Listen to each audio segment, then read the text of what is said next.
Israel Edelson. Shavua Tov, Mazal Tov, Bezrat Hashem. Espérons que c'est bien passé Yom Kippour, que Bezrat Hashem ça amène toutes les Yeshuot,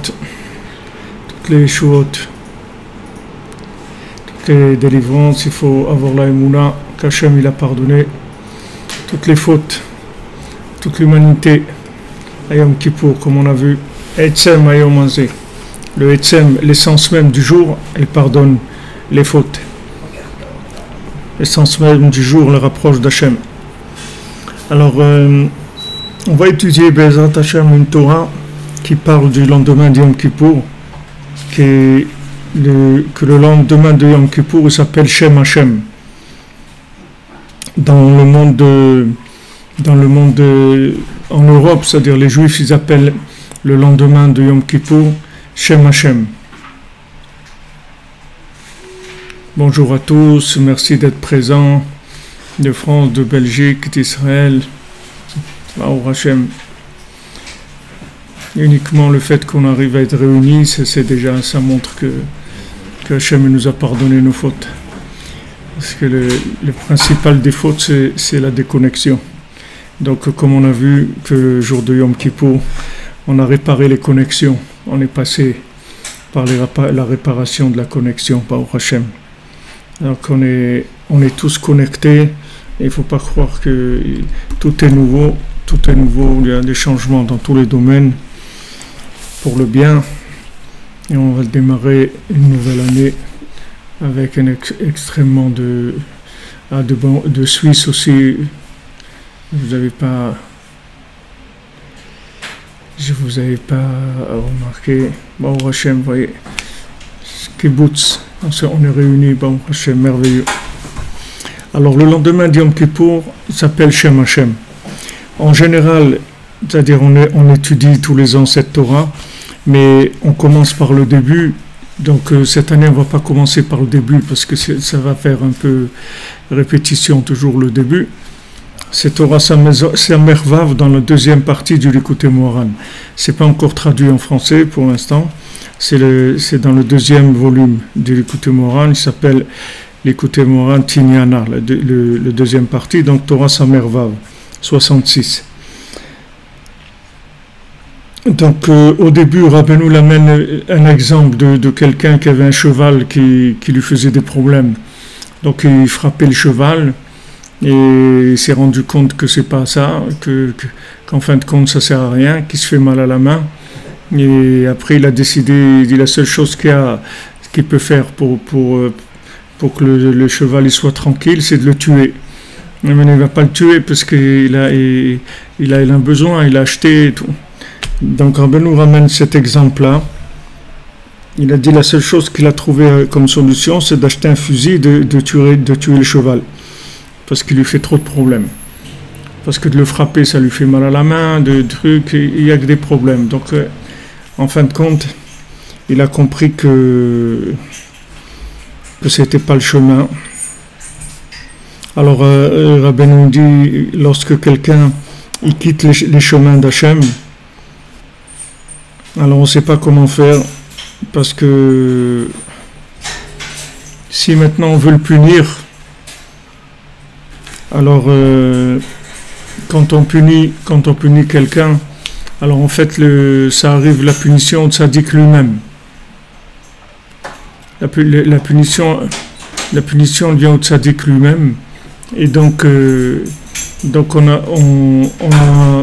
n'a rien fait encore, puisque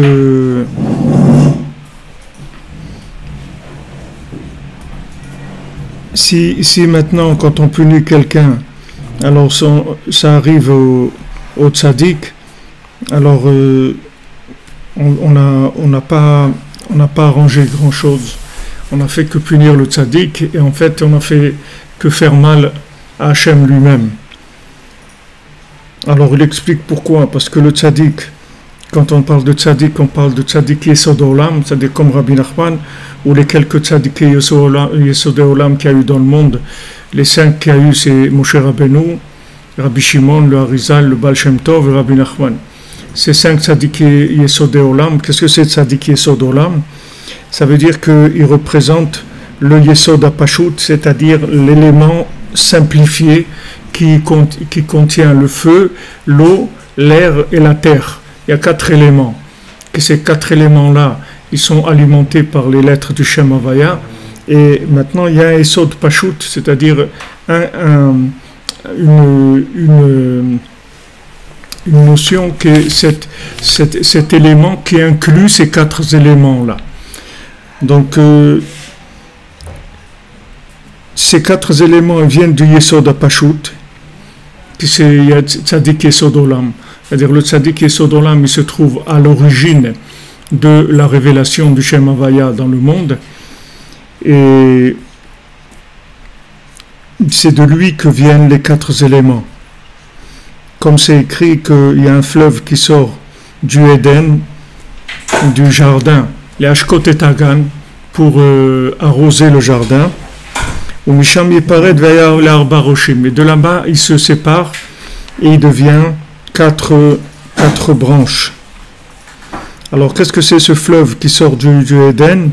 C'est le Tzadik Yesod Olam, qui est le Yesod HaPashut. Et de là-bas, il y a les 4 éléments qui viennent. Vous voyez ça, par exemple, cette notion-là, c'est une notion que 99% des gens ne connaissent pas. Je vous parle des gens qui sont des connaisseurs dans la Torah, pas des gens qui ne connaissent pas la Torah, des gens qui connaissent bien la Torah. Ils ne savent pas ça. Si les gens ils savaient ça, on serait déjà en train de marcher à Ouman pour arriver pour Rosh Hashanah prochain. Mais les gens ne connaissent pas ça, ils ne savent pas, ils croient que Rabbi Nachman c'est un tzaddik qui prie beaucoup, et il fait attention de ne pas manger beaucoup de viande, et il étudie beaucoup, et il jeûne, et des trucs. Ils ne savent pas ce que c'est Tzadik Yesod Olam.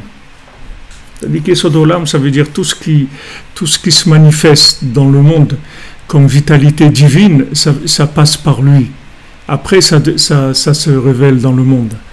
Donc, le tzaddik, il est avant la manifestation dans les 4 yesodot, dans les 4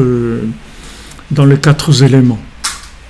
Alors, quand quelqu'un faute, en fait, c'est toujours un problème dans les 4 éléments. Toute faute, c'est un décalage, c'est-à-dire un déséquilibre dans les 4 éléments. Soit il y a trop de feu, soit il n'y en a pas assez, soit il y a trop d'eau, soit il n'y a pas assez, soit il y a trop d'air. C'est ces 4 éléments qui sont détraqués. C'est ça la faute. Et d'ailleurs, dans le corps après, ça entraîne les maladies dans le corps. C'est-à-dire les fautes, elles entraînent des maladies dans le corps parce que, comme les fautes, c'est un déséquilibre, alors ce déséquilibre, il va entraîner une alimentation en vitalité du corps qui est déséquilibrée. Par exemple, s'il y a trop de feu dans le corps, alors tout simplement, ça brûle. S'il y a trop de feu, si quelqu'un il a trop de feu, ou si quelqu'un il a trop d'eau, ou il a trop d'air, ou trop de terre dans le corps, ou pas assez, ça entraîne des maladies. C'est-à-dire que la faute, en fait, ça, quand quelqu'un il faute, il retire proportionnellement à la faute la vitalité la vitalité divine qui alimente son corps. Alors on va voir comment ça fonctionne exactement. Benoît va expliquer ici comment ce système-là il fonctionne. Quel est le fonctionnement du système de Tzadik Yesod Olam, le rapport avec Shem Hashem, pourquoi le lendemain du Yom Kippour on va le nommer Shem Hashem.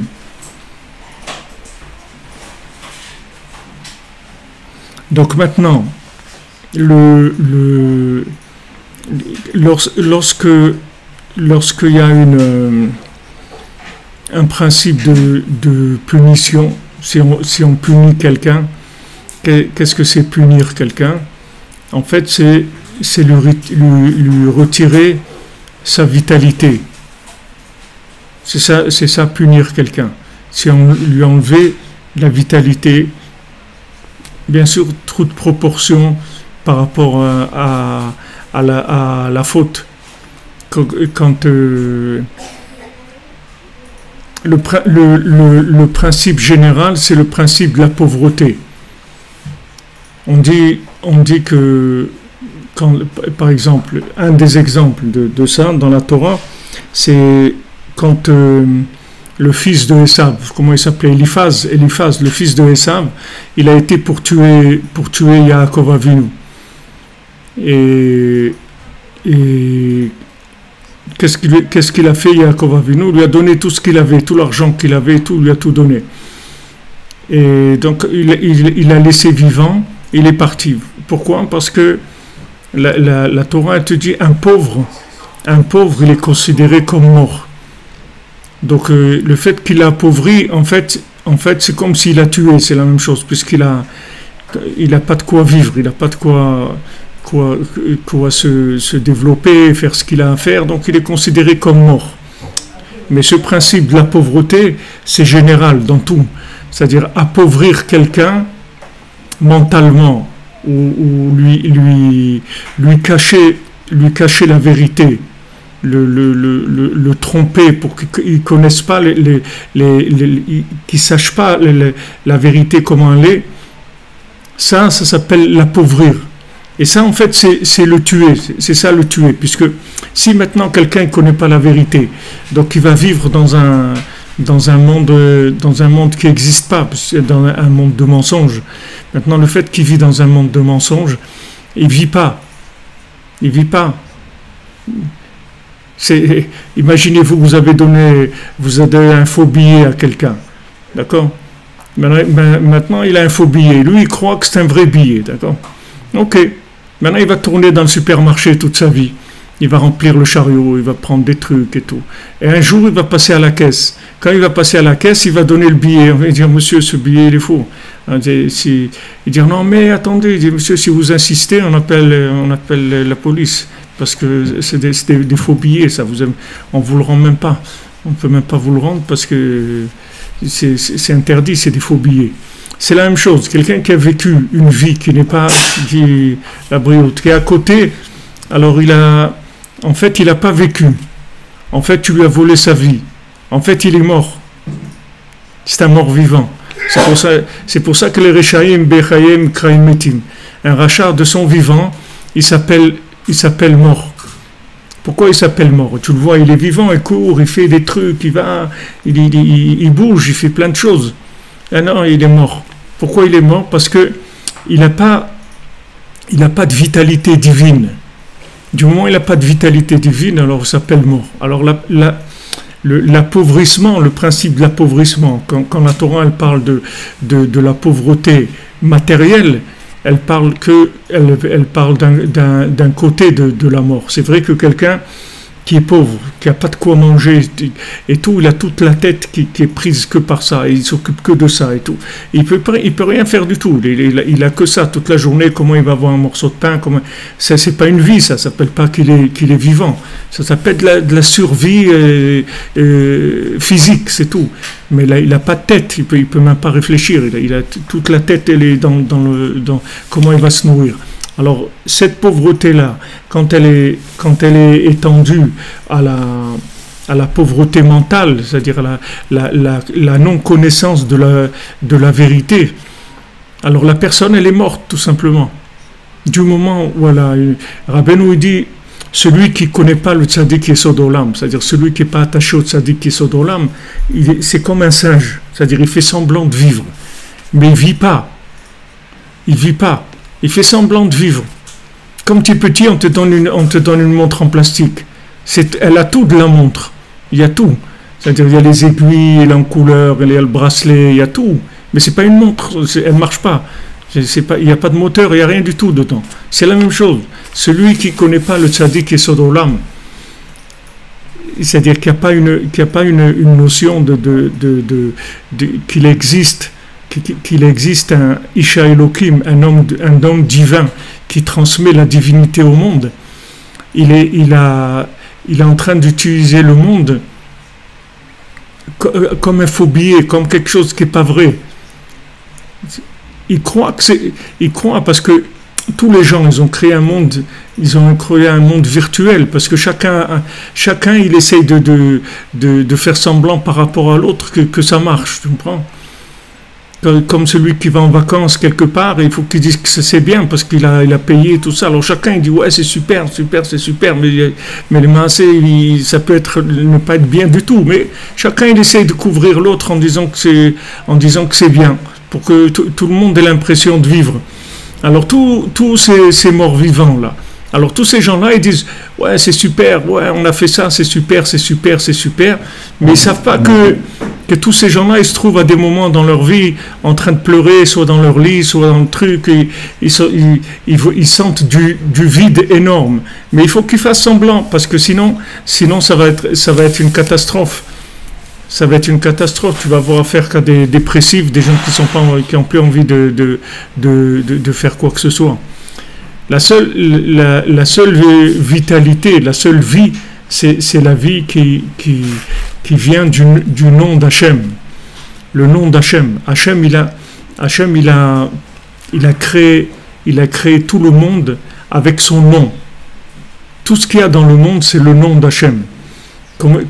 Comme c'est écrit on va voir Bezrat Hashem dans la parasha de Bereshit, Nefesh Chaya Hu Shmo. C'est écrit comme ça. Nefesh Chaya Hu Shmo.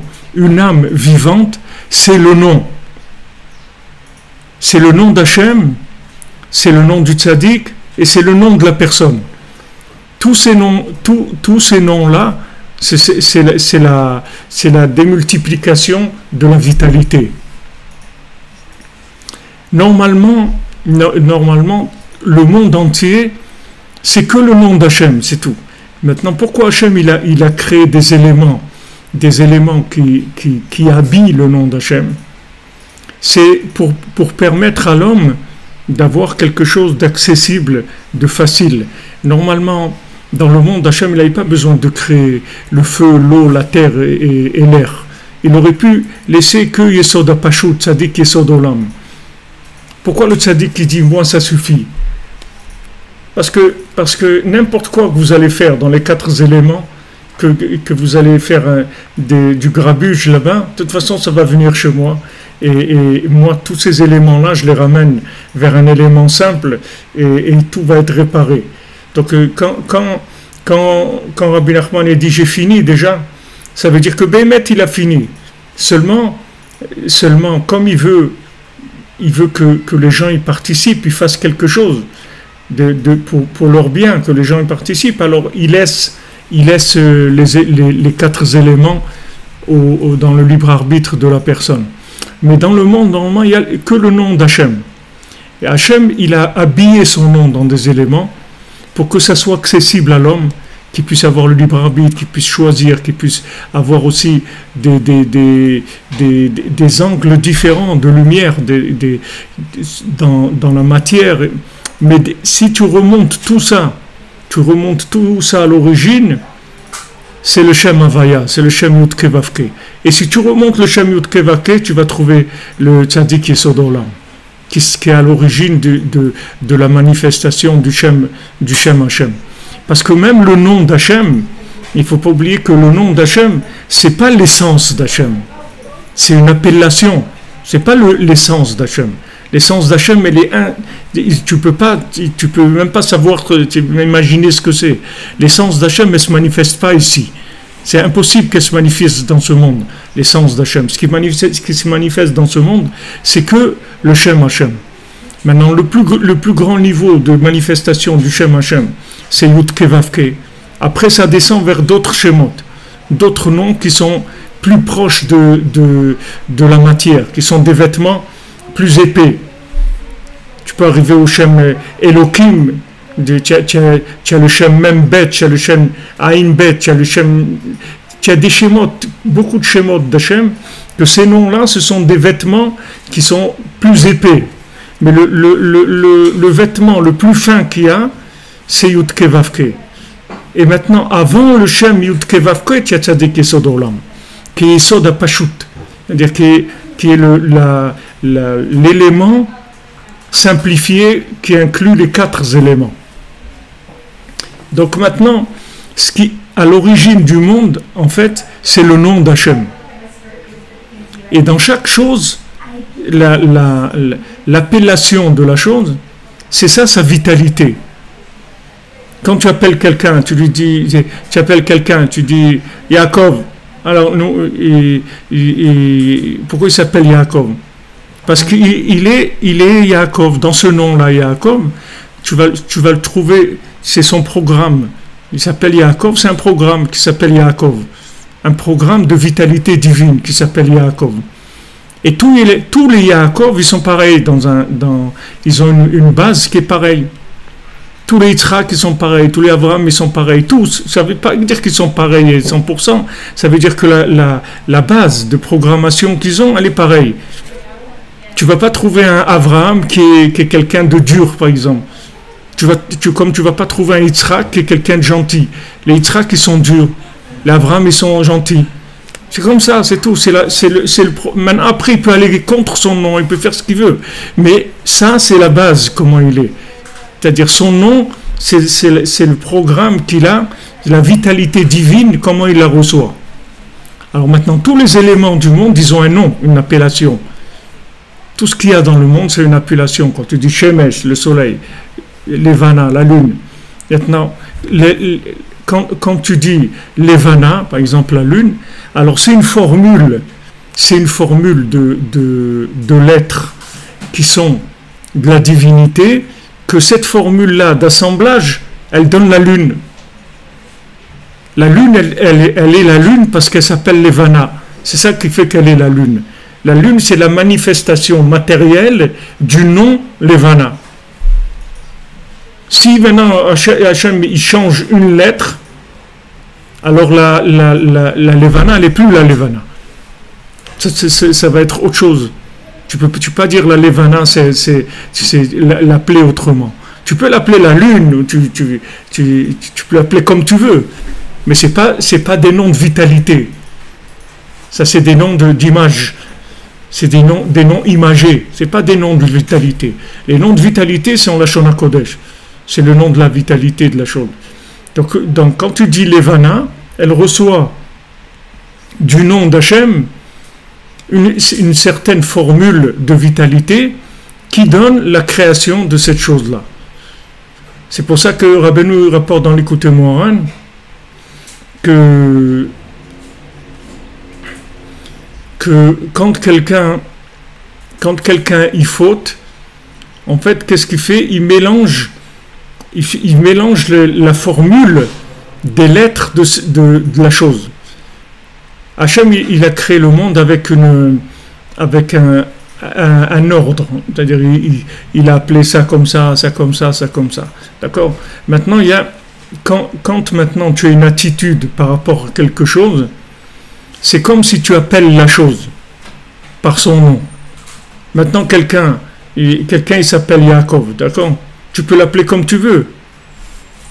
Tu veux l'appeler Johnny ou appelle-le comme tu veux, il n'y a pas de problème. Mais c'est pas son nom. C'est pas lui. C'est pour ça que c'est interdit dans le Torah d'appeler quelqu'un par un autre nom que son nom. Tu n'as pas le droit. Si quelqu'un a son nom, quand il a été nommé au baptême, ou si c'est une fille, ou une nomination si c'est une fille, ou un Brit Mila c'est un garçon, s'il s'appelle Yaakov, il faut que tu l'appelles Yaakov. Tu n'as pas le droit de l'appeler Jojo ou Jeannot ou des trucs comme ça. C'est son nom, c'est Yaakov, ok? Il faut que tu l'appelles comme ça. Pourquoi? Parce que quand tu l'appelles Yaakov, en fait, tu le connectes avec sa vitalité. Maintenant, quand tu l'appelles Jojo, ben, c'est pas Jojo pour lui. C'est-à-dire, c'est pas son nom. C'est-à-dire, tu lui as donné un autre truc. Imaginez-vous que maintenant, on appelle toutes les choses qu'il y a dans le monde, on les appelle avec des noms qui n'ont rien à voir avec les choses. Mais on serait complètement fou. On ne pourrait pas fonctionner. Si chacun, il appelle comme il veut les choses. Chacun, il invente des noms. Alors, il va commencer à dire j'ai acheté 1 kilo de ça. Il dit mais pourquoi on en avait déjà. Mais non, c'est pas ça. C'est quoi? Alors, Mais les gens ils deviendraient fous, ils ne pourraient pas fonctionner. Donc on a besoin d'une ligne déjà de fonctionnement imagée. Alors, pensez que le nom maintenant de la chose, elle vient du nom d'Hachem. Et quand vous lui donnez son nom exact, en fait, vous le connectez avec la vitalité divine qui lui donne ce qu'il est. Maintenant, quand la personne, dans son comportement, elle n'agit pas en accord avec la chose, alors c'est comme si elle fausse l'appellation de la chose, la manifestation du nom de la chose. C'est comme si tu dis, tout le monde c'est des êtres humains, mais tu ne vas pas appeler être humain. C'est vrai que quand tu ne connais pas quelqu'un, tu l'appelles monsieur, madame, mais ça c'est un nom général. Quand tu appelles quelqu'un monsieur ou madame, c'est pas avec ça que tu vas lui donner de la vitalité. Ça c'est le nom général de tous les individus. Maintenant, quand tu dans la manifestation de la chose, tu ne l'utilises pas comme il faut, alors c'est comme si tu lui donnes un nom qui est faux.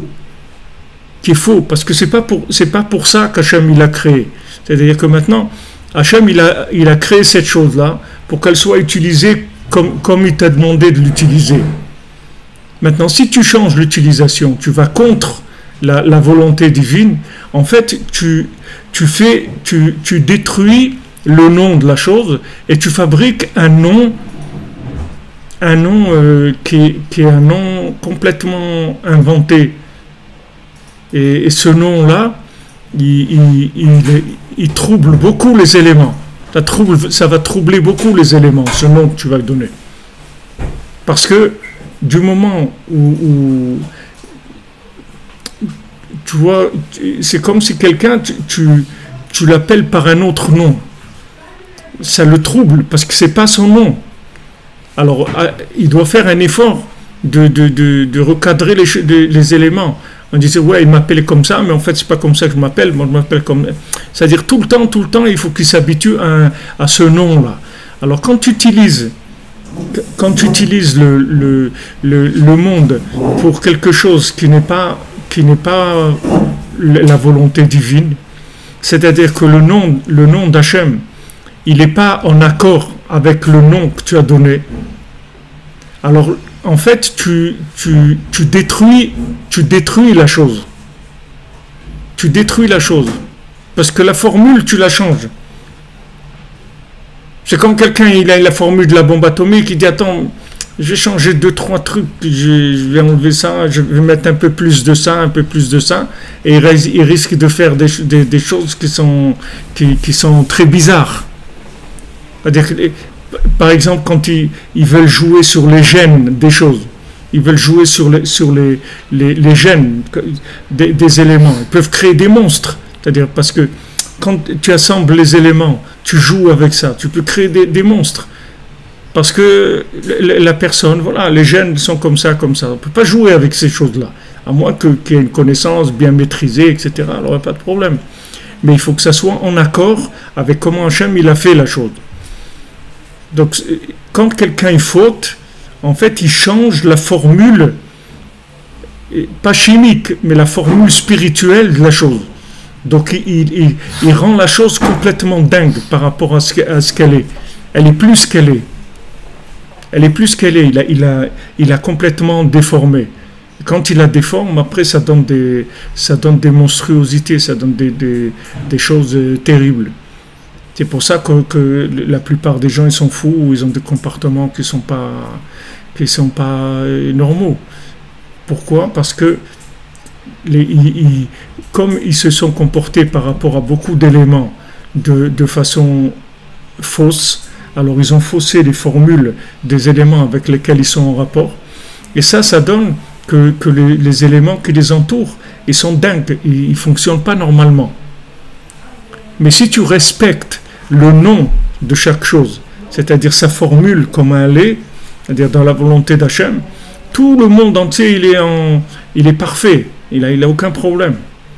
Seulement l'homme il est venu, il a commencé à cuisiner, il a commencé à faire des trucs, arranger ça, enlever avoir des comportements qui ne sont pas selon la volonté divine. Donc il change les éléments de base. Alors, pour rattraper tous ces changements-là, on va à la racine des 4 éléments. Et la racine des 4 éléments, c'est Tzadik Yesod Olam. Tzadik Yesod Olam, c'est Yesod HaPashut, c'est-à-dire la formule simplifiée, où il n'y a plus ni terre, ni eau, ni feu, ni air. C'est Yesod HaPashut, c'est-à-dire c'est une formule simplifiée, où il n'y a qu'un seul élément. Et cet élément-là, il répare tout. Donc maintenant en fait, si tu veux, le véritable problème de l'humanité et le problème des gens même qui connaissent le nom du tzaddik,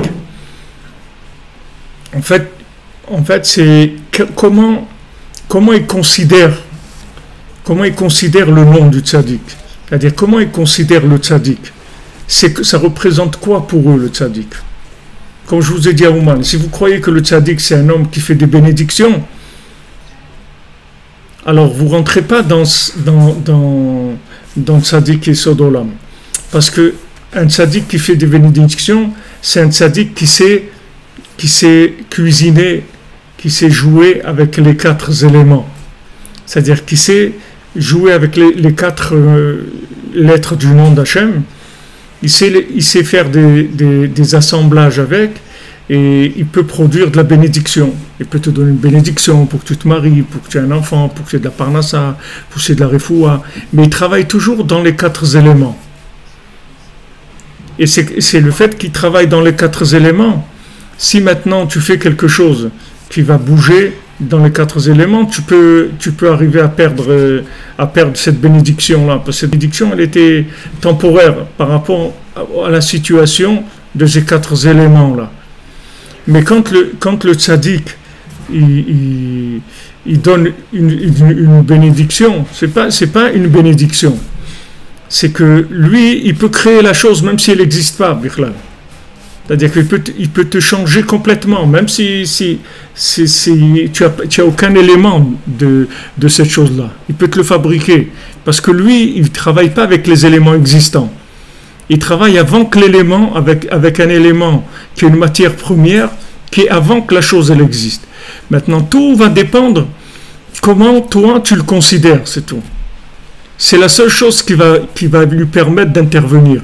Il ne peut pas intervenir au-delà de ce que tu le considères, c'est tout. Si tu considères que le tzaddik, il a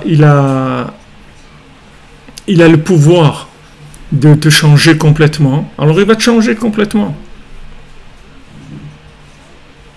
Si tu crois que le tzaddik, c'est quelqu'un qui peut te donner, t'encourager, c'est quelqu'un qui peut te donner de la parnassa et tout, alors il va te donner ça.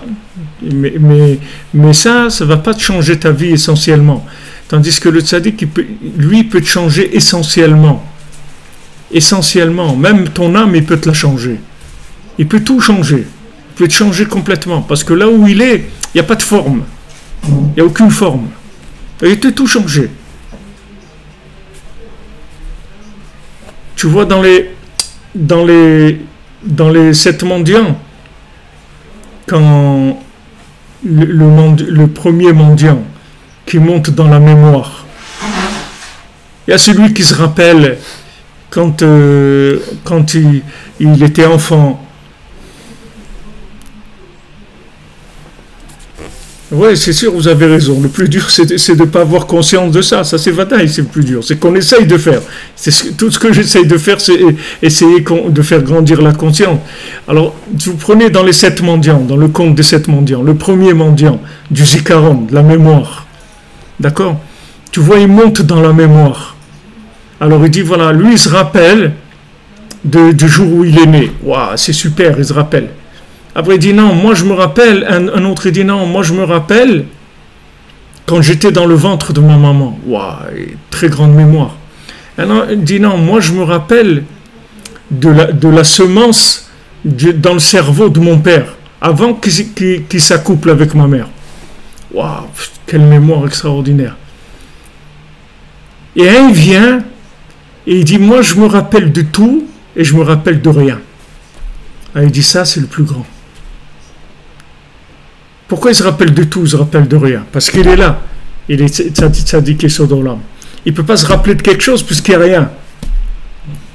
Mais d'un autre côté, il se rappelle de tout parce que tout ça vient de ça. Donc en même temps, il se rappelle de tout, en même temps, il se rappelle de rien. Maintenant, tous ces gens-là, c'est des tzaddikim. Si tu vas chez un tzaddik qui se rappelle le jour de sa brit mila, wow, c'est un tzaddik, c'est un grand bonhomme. Mais il est déjà il y a une forme déjà. Il a une forme, c'est déjà un bébé, il est né, etc. Ça y est, c'est une forme. Donc il ne peut pas aller au-delà de cette forme-là. Il arrive à cette forme. Et cette forme-là, elle ne peut pas réparer des choses. Il y a des choses que tant que c'est sous forme, tu peux pas les réparer. Il faut que tu ailles à un endroit où il n'y a plus de forme, du tout. Où tu as complètement annulé la forme. Comme tu prends un élément de ce monde, je sais pas, tu prends du pain qui n'a pas été mangé, le truc, ou qui n'a pas été réussi, qu'est-ce que tu vas faire avec? Tu peux faire du pain perdu, des trucs, ce que tu veux, mais tu ne peux plus faire de la farine avec, c'est terminé. Du moment où il est devenu du pain, il ne peut plus de la farine. C'était de la farine. Once upon a time, il était de la farine. Mais maintenant, il n'est plus de la farine, c'est terminé. Alors imagine-toi que tu remontes. Quand tu remontes dans cette mémoire-là, tu répares tout. Et en fait le jour de Yom Kippour, c'est ça. Parce que quand on dit Be'etzem Hayom Hazeh, que le jour, dans l'essence de ce jour-là, Hachem il a fait l'alliance avec Abraham Avinu, et Be'etzem Hayom Hazeh Yichaper Alechem. C'est-à-dire, dans l'essence de ce jour-là, c'est ça qui va pardonner la faute. Qu'est-ce qui pardonne la faute? En fait, c'est qu'on nous remonte dans un endroit où tout simplement ces fautes, elles n'existent plus, c'est tout. C'est-à-dire, on te fait remonter dans le temps. Rabbi nous dit que quand tu fais tchouva, c'est au-dessus du temps. Si tu ne remontes pas le temps, tu ne peux pas faire tchouva. C'est-à-dire que tu dois remonter au-dessus du temps. Alors, le Yom Kippour, c'est un jour qui est Mala Minazman, au-dessus du temps, au-dessus de tout. C'est Shabbat Shabbaton, c'est le Shabbat des Shabbats. Déjà, le Shabbat, il est au-dessus du temps. Mais Yom Kippour, c'est le Shabbat des Shabbats. C'est-à-dire, c'est l'essence même du principe du Shabbat, qui est tout entièrement de Tchouva. Alors, c'est-à-dire, c'est pour ça que quand tu viens chez le tzaddik, automatiquement, tu fais Tchouva. Automatiquement, tu fais Tchouva. Comme il dit ici, que le tzaddik, il fait Tchouva le tzaddik, il fait Tchouva pour nous. Le tzaddik, il est obligé de faire tchouva pour ce bonhomme-là. Parce que quand cette personne-là, elle est mal en point, elle a fait des bêtises, en fait, il dérange le tzaddik lui-même. Ça vient chez le tzaddik lui-même, le problème. Ça vient à la racine. Comme quelqu'un il dit, il est en train d'abîmer les canalisations et trucs. Il entraîne qu'il y a des gens qui vont plus avoir d'eau parce que là où il y a beaucoup de gens que leur tuyauterie elle vient après. Donc si lui s'amuse avec sa tuyauterie, il va déranger d'autres gens. Alors imagine celui qui est à la base de tout ce qui vient dans le monde. Donc quand quelqu'un il fait des bêtises, il va remonter, abîmer jusque là-bas, il va remonter. Mais là-bas, il ne peut pas abîmer, parce que là-bas, il n'y a rien à abîmer, parce que ça n'a pas de forme. Donc quand il arrive là-bas, ça répare absolument tout. Voilà, j'espère que je vous ai un peu expliqué comment ça marche, un petit peu. C'est bon, c'est clair un peu. C'est des notions qui sont un petit peu délicates, mais c'est pour ça que ça s'appelle Shem Hashem, le lendemain du Yom Kippour. Parce qu'en fait, c'est le nom d'Hachem qui a grandi. Pourquoi il a grandi? Parce que la personne, quand elle a fauté, elle a perdu son appellation véritable. Que l'appellation véritable, c'est le nom de Dieu qu'il y a sur lui. Il vit avec le nom de Dieu. Maintenant, quand il faute, il a trafiqué, il a cuisiné, il a fait une salade dans le nom de Dieu. Et d'ailleurs, toute la sorcellerie, elle vient de ça. tout le système de la sorcellerie, il travaille sur ces choses-là. On ne va pas rentrer là-dedans maintenant, mais la sorcellerie, c'est travailler avec ce principe-là. Alors quand quelqu'un il a fauté, en fait il a dérangé la formule du nom d'Hachem. Donc le nom d'Hachem ne peut plus arriver chez lui, parce qu'il a changé la formule. Donc comme le nom d'Hachem ne peut pas arriver chez lui, il perd sa vitalité, le bonhomme. Donc c'est un mort-vivant. Mais maintenant, quand il perd sa vitalité, lui, il ne se rend pas compte parce qu'il a switché sur une forme de vie qui ressemble à de la vie, mais qui n'est pas de la vie du tout. Bon, lui, il fait n'importe quoi. Il y a des moments où il a des petits sauts de conscience, des trucs, et il retombe, ou un jour il fait tchouva, n'importe quoi. Mais qui est-ce qui a le vrai problème? C'est Hachem. Parce que Hachem, son nom, il n'arrive plus là-bas, chez ce bonhomme-là. Puisque ce bonhomme-là, il a changé les formules. Donc le nom d'Hachem, il ne peut plus arriver chez lui. La vitalité divine, elle ne peut plus arriver chez lui. Il a changé l'appellation. Comme quelqu'un, il vient, il change la pancarte de son magasin. Avant, il était affilié à un truc, maintenant, il a changé le nom. Donc maintenant, il n'y a plus la boîte de la maison mère, elle ne peut plus arriver là-bas. Donc en fait, il a diminué la manifestation du Shem Hachem, puisqu'il a créé une structure à lui dans laquelle il n'y a pas de vitalité divine. C'est-à-dire qu'il a une vitalité divine qui est minime, juste pour que ça tienne debout, mais ça ne s'appelle pas de la vitalité divine.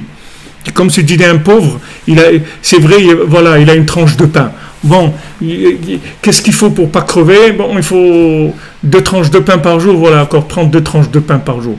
Mais c'est ça la vie, 2 tranches de pain. Il n'y a pas d'habits, il n'y a pas de boisson, il n'y a pas de déplacement, il n'y a rien, il y a 2 tranches de pain, c'est tout. Ça, c'est pour qu'il ne meure pas, c'est tout. Ça s'appelle pas vivre.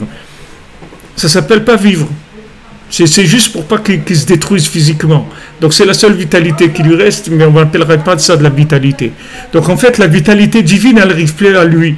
Donc le nom d'Hachem, il peut plus se manifester par rapport à lui. Alors quand Hachem il lui pardonne sa faute, en fait, qu'est-ce qu'il fait? Il lui rétablit sa formule de base. Il rétablit la formule de base. Imagine que tu viens chez quelqu'un, maintenant tu viens chez quelqu'un, il te fait un reset de toi-même. Il te fait un reset de toi-même. Tu vois un truc qui ne marche plus, un téléphone ou un truc qui ne marche plus. Tu as fait des trucs dedans, il y a des virus, ok, d'accord. Ça fait que quand tu ouvres ton programme, ça ouvre un autre, ça fait l'heure de Moscou quand il y a des trucs, ça fait n'importe quoi. Ok. Maintenant tu viens, tu fais reset du téléphone. Tu remets tout comme c'était à l'usine.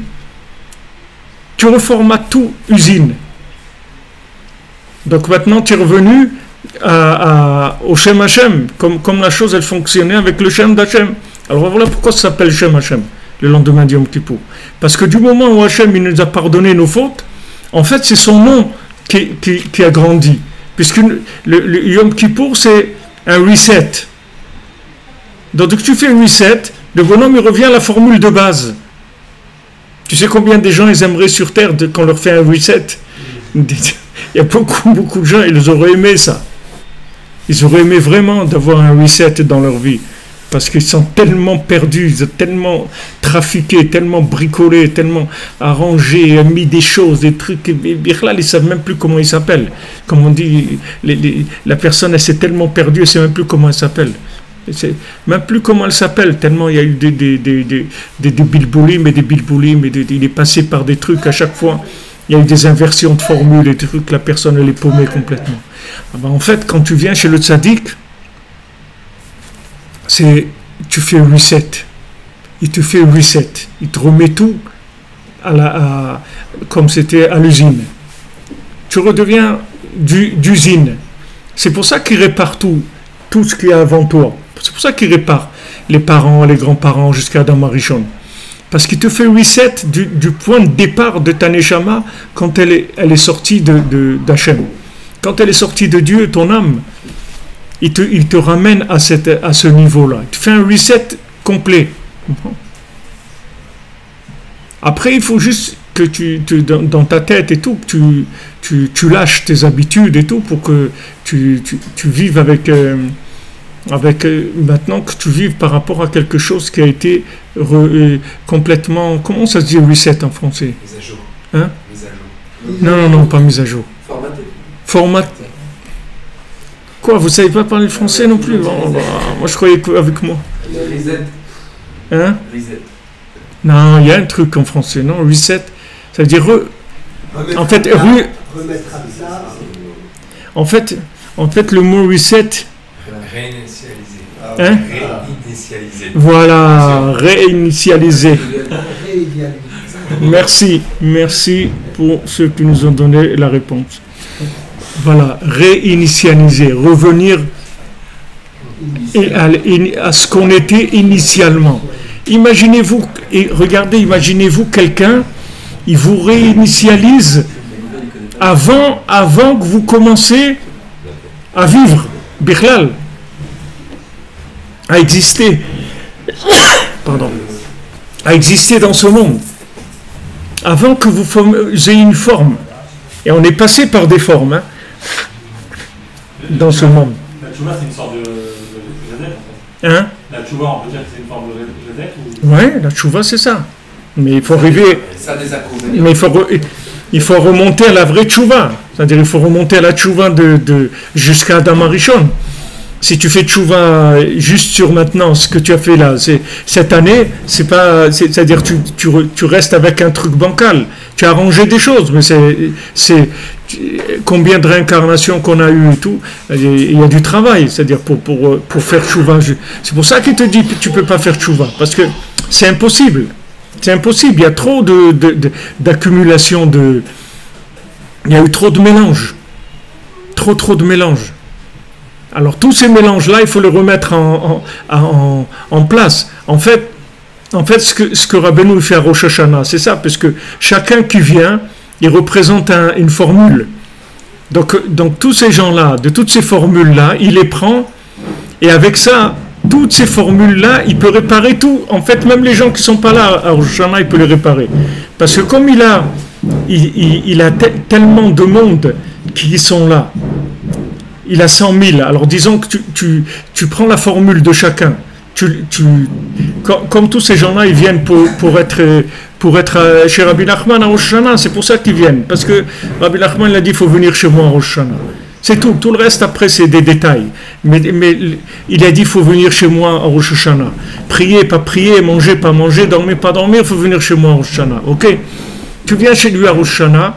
En fait, tu participes à cet rassemblement de toutes ces formules-là, de tous ces individus qui sont en fait que des formules de lettres, qui sont d'assemblement de lettres, qui donnent un aspect de la divinité qui est unique, puisque chacun il est unique. Tu vois bien, tu veux mettre ton téléphone, tu veux démarrer avec les trucs de tes yeux, là, avec les pupilles de l'œil, tu peux t'enregistrer. Il n'y a que toi, il n'y a personne qui va pouvoir ouvrir ton téléphone. Tu crois que tu as les mêmes yeux que l'autre et tout, c'est pas vrai. La pupille de l'œil que tu as, il n'y a personne qui l'a. Il n'y a personne, c'est que toi. Les empreintes, c'est que toi. L'ADN, c'est que toi. Donc tu vois bien que chacun il est unique. Alors c'est ces formules-là qui viennent et qui s'assemblent tous dans la Emouna, dans le Tzaddik, ça ouvre des possibilités de réparation énormes pour toute l'humanité. C'est pour ça que Rabbeinu il dit que tout le monde y dépend de mon Rosh Hashanah. Tout le monde.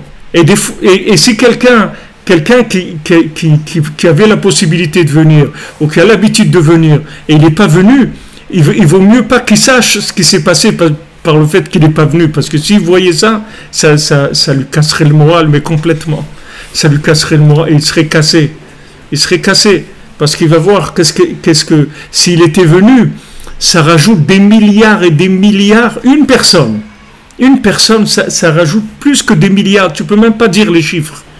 Surtout quand il y a 100 000, prends 100 000, essaye d'assembler, c'est-à-dire tu prends 2, 1 plus 1, 2, 3, ça fait déjà 6, puis ça fait 3 multiplié par 2 multiplié par 1, ça fait déjà 6 formules, 4, ça fait déjà 24 formules, ça fait 4 multiplié par 3 multiplié par 2 multiplié par 1, ça fait 24. D'accord? 5, ça fait déjà 120. Alors avance un petit peu, 100 000, tu peux pas. Même pas 100, tu peux pas déjà compter. Mais à quelqu'un de 100 000, c'est des... Mais avec ça, ça va se réparer le monde. Tous les autres, après, ils vont être inclus là-dedans.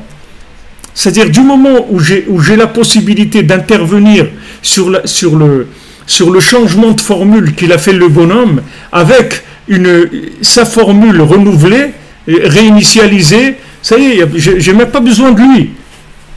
J'ai même pas besoin que lui fasse quelque chose derrière. Automatiquement, il va se réparer. Même s'il fait rien du tout. Donc c'est pour ça que Rabbeinu dit que le monde entier dépend de son chemin. Réinitialiser en français, ça a des inconvénients. Ça veut dire que on hésite avant de faire reset, parce que c'est bien, ça fait du propre, mais ça efface même le bien. Si tu avais gardé en mémoire quelques petites choses tu avais ramassé des choses de bien, ça efface tout aussi. Chouva, c'est pas pareil, ça efface. Garde le bien quand même, ça efface pas, ou ça efface même tellement il y a de mal, vaut mieux effacer le... Non, c'est sûr que ça efface pas le bien. Je vous donne un exemple, mais le bien, ça s'efface pas. C'est-à-dire que c'est un reset qui efface pas le bien. C'est sûr que ça efface pas. Ce qui est bien déjà, ça reste bien, il n'y a pas de problème. Mais même le bien, si tu veux, même le bien qui a été fait sans connexion, ce bien aussi, il n'est pas parfait. Quand tu prends dans le compte le Baal Tfila, dans le Baal Tfila, tu vois que les hommes, ils avaient tous été des gens très grands. Il y avait le Gibor, le guerrier, le Chacham, l'homme sage, le Mélitz, celui qui faisait de la poésie. Il y avait tous ces gens-là, c'est des gens très forts. Seulement, le roi, il leur montrait le chemin, comment monter en haut et s'alimenter de l'origine même de la chokhma, l'origine même de la force. Mais quand il y a eu la tempête qui est venue dans le monde, il dit là-bas, elle a tout inversé, elle a tout mélangé. C'est ce qu'on est en train de voir maintenant, c'est-à-dire cette tempête, en fait, elle a tout mélangé dans le monde. Quand elle a tout mélangé, ils n'ont plus retrouvé le roi. Ils n'ont plus retrouvé la reine, ils n'ont plus retrouvé le roi ni la reine. Donc, c'est vrai que de eux-mêmes, c'était des gens déjà qui avaient une qualité, mais seulement ils n'avaient plus la possibilité de monter, d'alimenter leur qualité de l'origine même de cette qualité. Donc, même quand tu fais du bien, ce bien-là, si tu le connectes, alors il peut arriver à des niveaux extraordinaires. C'est pour ça que Rabbeinu, toujours, il était un petit peu déçu. Il dit, c'est vrai, vous êtes des gens bien et tout, mais c'est pas ça que je voulais. Moi, je voulais vous faire de vous chacun un chidouch olami, quelque chose qui n'a jamais existé. Quelque chose qui n'a jamais existé, parce que si maintenant tu arrives à la Emouna, c'est-à-dire la Emouna la plus grande que tu peux avoir dans le Sadiq Yesod Olam, alors il a la possibilité de te remettre dans ta formule une réinitialisation totale et de t'alimenter aussi de façon vraie, avec une vérité extraordinaire. Et tu peux vraiment être un chidouch olami, tu peux être quelque chose qui a jamais existé dans le monde. Békar, de se renforcer, d'arriver à se renforcer, d'avoir des forces, de croire en toi, tout notre problème aujourd'hui, c'est qu'il y a tellement d'inversions que les gens ils sont faibles, ils sont faibles parce que ils savent pas se connecter, c'est tout. Mais si tu sais te connecter, tu es pas faible du tout. Ta machine, elle est pas faible.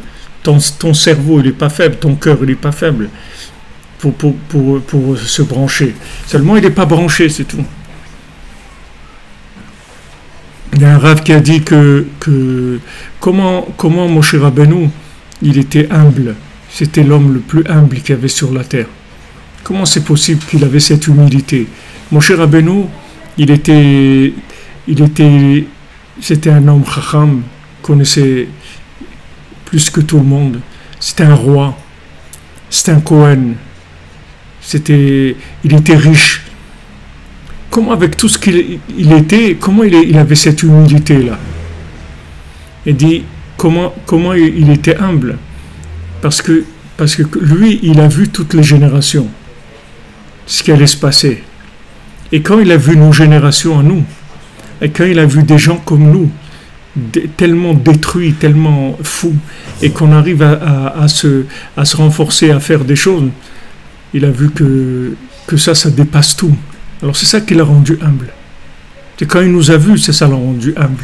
Quand il a vu des gens comme nous, qu'on lâche pas, qu'on craque pas, qu'on continue, alors que les masseurs, on est perdants d'avance, on n'a rien du tout.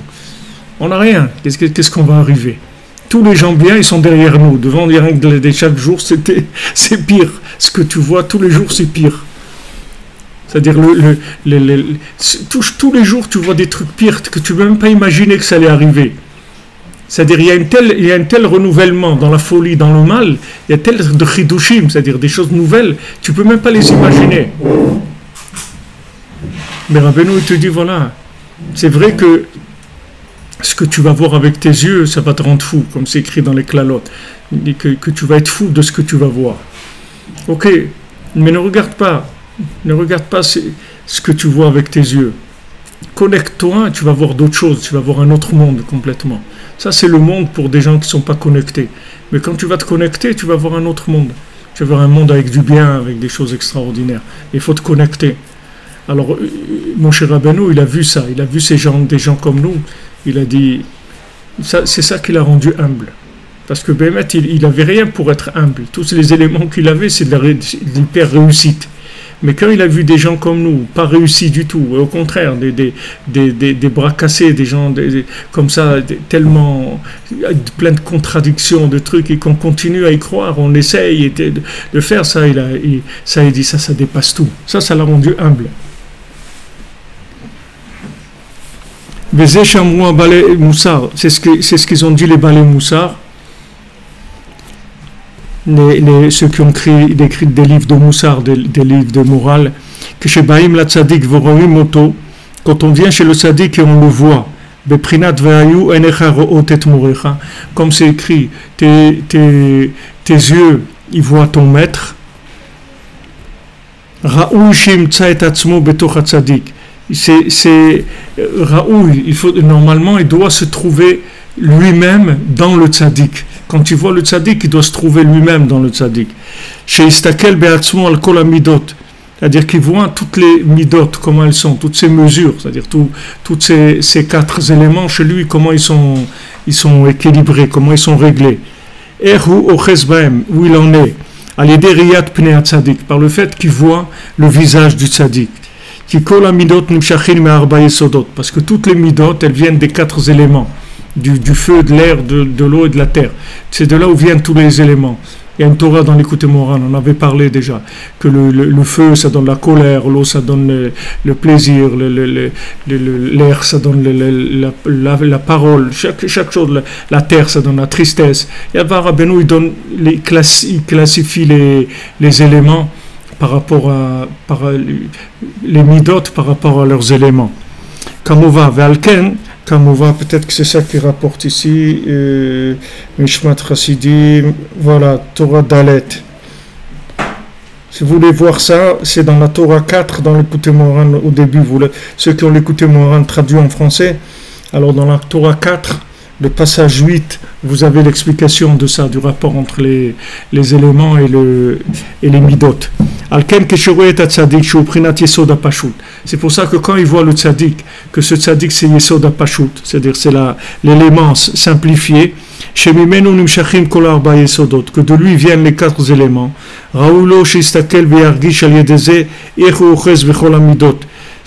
Normalement, il peut observer et ressentir là où il en est dans toutes les midot. Qui viennent des Arba Yesodot, qui viennent du tzaddik, qui représente le Yesod HaPashut. Alors voir le tzaddik, c'est quand on vient à Rosh Hashanah, qu'on voit le kever de Rabbeinu, et qu'on voit aussi tous les gens qui sont là. Tous les gens qui sont là aussi, ils ont une étincelle du tzaddik. On voit tous ces gens-là. Alors si on arrivait à rassembler le puzzle de tous les éléments de tous ces gens-là, alors on verrait une grande partie du visage de Rabbeinu. Il y a des gens qui voient Rabbeinu à Rosh Hashanah. Et aussi quand on quand on étudie aussi le Likutei Moharan, quand on étudie le Likutei Moharan, aussi pour le Masiot, Sefer Hamidot, les Sfarim de Rabbeinu en profondeur, alors c'est Chokhmat Adam Tahir Panav, Rabbeinu dit, que la sagesse de l'homme, elle éclaire son visage. Ça veut dire que dans sa sagesse, il y a son visage. C'est-à-dire que quand on étudie ses livres, on voit son visage aussi. Et ça nous permet de nous régler, puisqu'on vient vers la référence, la référence la plus grande qui est le Yesod HaPashut. Donc quand tu viens devant cette référence, alors tu vas voir où tu en es dans tes éléments par rapport à cette référence-là. Voilà, on aurait bien continué, il y a beaucoup encore à dire, mais Bezat Hashem, ce soir, on fait shiur à 3h, on continuera. Et ce qui est nifla, c'est qu'il y a un Likutei Halachot sur les Arba Minim, sur cette Torah-là. C'est le seul Likutei Halachot qu'il y a. Sur les Arba Minim, c'est Likutei Halachot sur Sukkot Halacha Aleph, Lulav et Trog et Lulav Halacha Aleph, c'est sur cette Torah-là. Donc, je ne sais pas, ce soir on verra. Soit on va continuer ici, et soit on fera le Likutei Halachot, ou on verra, Bezat Hashem. Alors bonne journée, bonne année, que des bonnes nouvelles. Merci les amis de votre présence, votre écoute, votre suivi. J'espère que ça vous a éclairé, parce que c'est des notions qui sont un petit peu compliquées, mais bon, pas trop quand même, mais un petit peu compliquées. Alors bonne journée et que des bénédictions. Et c'est sûr que le fait qu'on est ensemble, et pour étudier, ça s'appelle de voir le visage du tzaddik, c'est vadaï, à notre niveau. Là, on est 100, quelques milliers qui vont écouter. Quand on sera 500 000, 1 million, déjà, ça va être beaucoup plus efficace pour tout le monde, Bezat Hashem. Parce que quand on est ensemble à étudier, en fait, ça compte, quand on étudie 1 heure ensemble, et qu'on est 100 par exemple à étudier, alors c'est comme si on a étudié 100 heures chacun. Considérez comme si on a étudié 100 heures chacun. Mais ouais, puisqu'on est ensemble, ça veut dire si tu mets tout dans la même cagnotte. Si chacun il met dans la cagnotte, maintenant c'est la cagnotte, c'est plus lui tout seul. Bonne journée les amis, merci de votre présence et de votre soutien, de votre aide. Hachem vous bénisse, Hachem, que ce soit une année, commencez tout à 0, c'est-à-dire à 1. On commence à 1, pas à 0, à 1.